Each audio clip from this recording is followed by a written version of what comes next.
Hi hello नमस्कार welcome to आनंदीज vlog. आम्ही गेलो होतो राजीव गांधी प्राणी संग्रहालय कात्रज येथे. आम्हाला सगळे ॲनिमल्स स्वतःला बघायचे होते. सगळे चित्रामधले ॲनिमल्स आम्ही तिथे जाऊन तिला दाखवले. तिला खूप मज्जा आली. सगळे हत्ती बघायचे होते, माकड बघायचं होतं, लायन बघायचे होते, टायगर बघायचे होते. आणि ती ज्या पद्धतीने बघत होती त्याचं कुतूहल बघून आम्हाला खूप मस्त वाटत होतं. तिला खूप मज्जा येत होती ते सगळं बघताना. डोळ्यासमोर चित्रातले वाघ, सिंह हे सगळेजण बघताना तिच्या डोळ्यांमध्ये वेगळी स्वरूप होती. तिला मज्जा येत होती या सगळ्याची.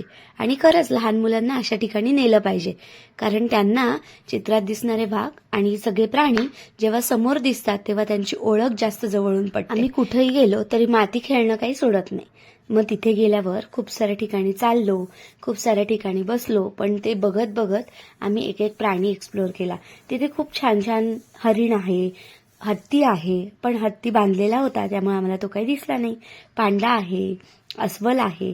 या सगळ्या गोष्टी तिला जेव्हा चित्रातल्या तिथं दिसत होत्या तेव्हा तिचा आनंद वेगळाच होता आणि तो पाहण्याचा आनंद खूप छान होता.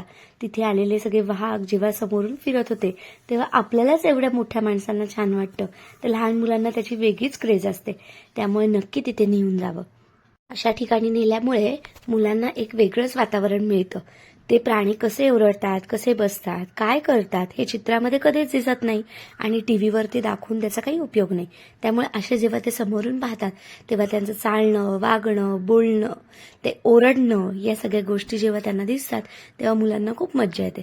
आनंदीने पण या सगळ्याचा खूप आनंद घेतला आणि ती मस्त सांगत होती, हा ॲनिमल असा करतो, तो ॲनिमल तसा करतो.